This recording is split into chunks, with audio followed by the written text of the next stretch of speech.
नमो भगवते वासुदेवाय नमः।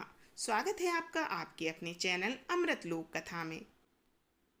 क्या आप अपनी हर अधूरी मनोकामना को पूरा करना चाहते हैं और दुर्लभ पुण्य कमाना चाहते हैं तो मलमास अधिक मास में आने वाली पद्मिनी एकादशी की यह कथा सिर्फ आपके लिए है। स्वयं भगवान कृष्ण ने इस कथा का महत्व अर्जुन को बताया था।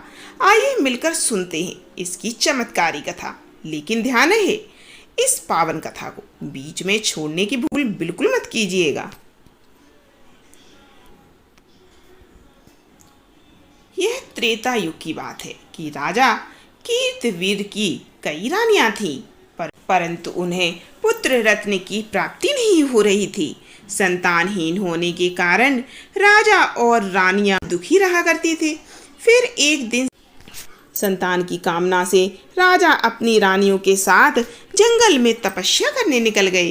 कहते हैं कि तपस्या करने से राजा की हड्डियां ही शेष रह गईं, परंतु तपस्या का कोई परिणाम नहीं निकला। तब रानी ने अनसुईया माँ से इसका उपाय पूछा। माता अनसुईया ने रानियों से अधिक मास में शुक्ल पक्ष की एकादशी का व्रत करने के लिए कहा। रानी ने पद्मिनी एकादशी का व्रत रखा।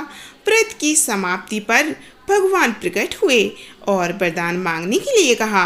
रानी ने भगवान से कहा कि हे प्रभु, यदि आप मुझ पर प्रसन्न हैं तो मेरे बदले मेरे पति को वरदान दीजिए। तब भगवान ने राजा से वरदान मांगने के लिए कहा। राजा ने प्रमाण करने के बाद कहा कि आप मुझे ऐसा पुत्र प्रदान करें जो सर्वगुण संपन्न हो, आपके अतिरिक्त किसी से वह पराजित ना हो और जो तीनों लोकों में आदरणीय हो। यह बात सुनकर भगवान ने कहा तथास्तु। कुछ समय पश्चात रानी ने एक सुंदर पुत्र को जन्म दिया जो कार्तवीर्य अर्जुन के नाम से जाना गया। कालांतर में यह बालक अत्यंत पराक्रमी राजा हुआ जिसने रावण को भी बंदी बना लिया था। इसकी तीनों लोकों में कीर्ति हो चली थी। बाद में इसे श्री हरि विष्णु के ही अवतार, चूंकि इस व्रत को सबसे पहले रानी पद्मिनी ने किया था, इसीलिए इस परम फलदायी एकादशी का नाम पद्मिनी एकादशी पड़ गया। परशुराम जी ने इसका वध किया था। पुरातन काल में कापिल नगर में सुमेधा नामक एक ब्राह्मण था। उसकी स्त्री का नाम पवित्रा था, जो नाम के अनुरूप ही सती और शादी थी, परंतु दोनों बहुत गरीब थे। हालांकि वे बहुत ही धार्मिक प्रवृत्ति के थे और सदा अतिथियों की सेवा में तत्पर रहा करते थे। एक दिन निर्धनता से दुखी होकर ब्राह्मण ने दूर देश में जाने का विचार किया, परंतु उसकी पत्नी ने कहा, स्वामी, धन और संतान पूर्व जन्म के दान और पुण्य से ही प्राप्त होते हैं, अतः इस बात की चिंता न करें और सभी प्रभु पर छोड़ दें। फिर एक दिन महर्षि कौंडिन्य उनके घर पधारे।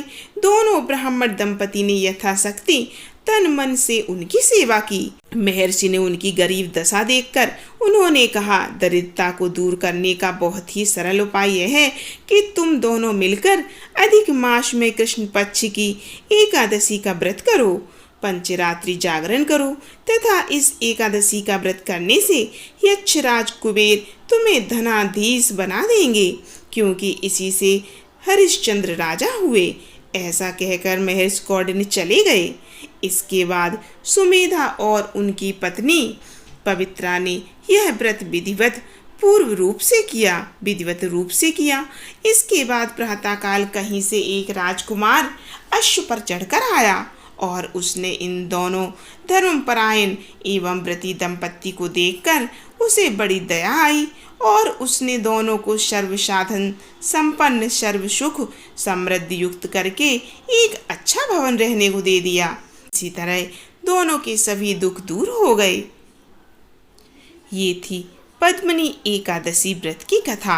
आप लोग जरूर सुनिए और प्लीज़ वीडियो को लाइक एंड कमेंट जरूर कीजिए और कमेंट में ओम नमो नारायणा जरूर लिखिएगा।